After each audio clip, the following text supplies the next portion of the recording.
Hi there, I'm Corrina Ferguson for the Knitting Circle. In this video, we're going to learn about how to pick the right color for your project. So let's get started. So let's talk about choosing the right colors for your project. There are lots of things that we want to keep in mind when we're choosing colors for our projects. Does this color look good on me? Does this color make me look like I need to go to the hospital? Does this color look good on the person I'm going to give it to as a present? Does the color for this pillow match my couch? Do I want to give this color as a gift? All kinds of things to think about. You know, whether or not the child's going to want the color to wear the color, maybe the child only wears purple and pink. You never know. So lots of reasons to choose colors, but when it comes to choosing colors for multicolor or more than one color projects, there's some things to keep in mind. So I have 3 projects in front of me that have different levels of contrast and how we chose the yarns and the colors. One of the things that comes into play when you're choosing colors is, do they have it in stock at my yarn store or craft store? That has made me make some, shall we say, unusual yarn choices.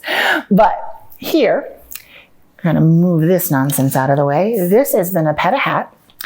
It is knit in 2 colors of bulky wool yarn, and it is a dark purple and a light purple, and they contrast really well. They're kind of bright colors, but it's also kind of one of those kind of colors that, easy to wear with jeans, isn't like screaming yellow Zonkers colors, but there's enough contrast between the light and the dark so that you can see the patterning in this. And that's one of the things that you want to keep in mind if you're doing anything with more than one color, because there's a reason that there's more than one color. Is the color going to be, dark enough or light enough to contrast? And this is a good example of being dark enough and light enough to contrast. Same thing with the Loreska shawl here. We have this orange and this cream. This is a sport weight silk wool blend, and you've got the cream and the orange, very good contrast. When you have this Latvian braid feature here, the braid looks beautiful. The strands are very distinct from one another. So these actually a little more contrast than the purples, because you're going from the cream to that almost orange sherbet kind of color there. So that's a good way to think about that. When you're looking at a pattern that's been designed and the designer has chosen their colors, they've chosen the colors for a reason. Obviously, they think that those colors look lovely together. Or the yarn company that they did it for said, let's use this color and this color. But also it gives you an idea, how different are the colors? The white and the orange, there's a good amount of difference, but it's not like white and black. I mean, it's not going crazy with the contrast, although this would look really cool in white and black now that I think about it. But you just kind of have to think about the effect that you're going for. This has lace and a little bit of delicateness to it. So a much starker contrast might not be the way that you want to go.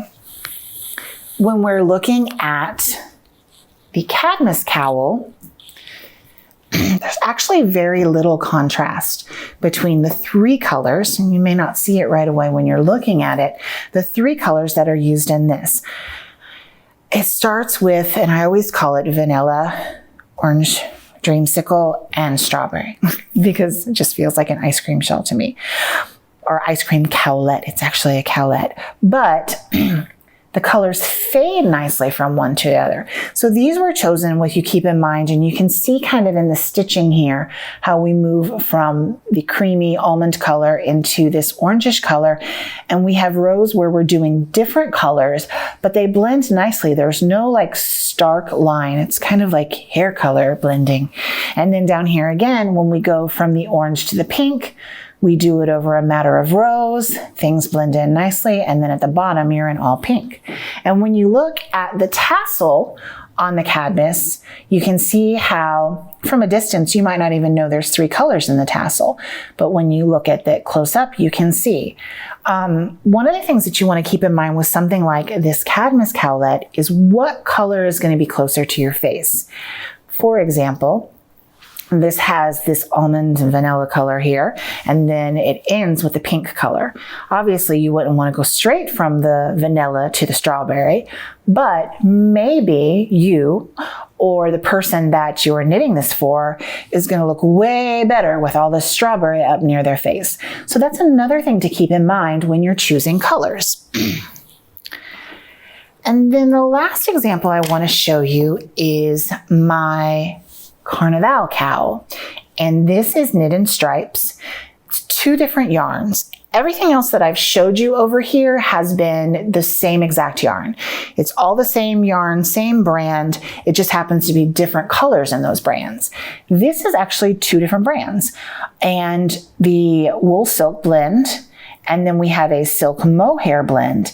And you'll notice, and I'm going to show you this portion here, this has that magenta plum color, and then it almost matches the magenta plum color that's in this very fuzzy yarn, and that's why I picked them to go together.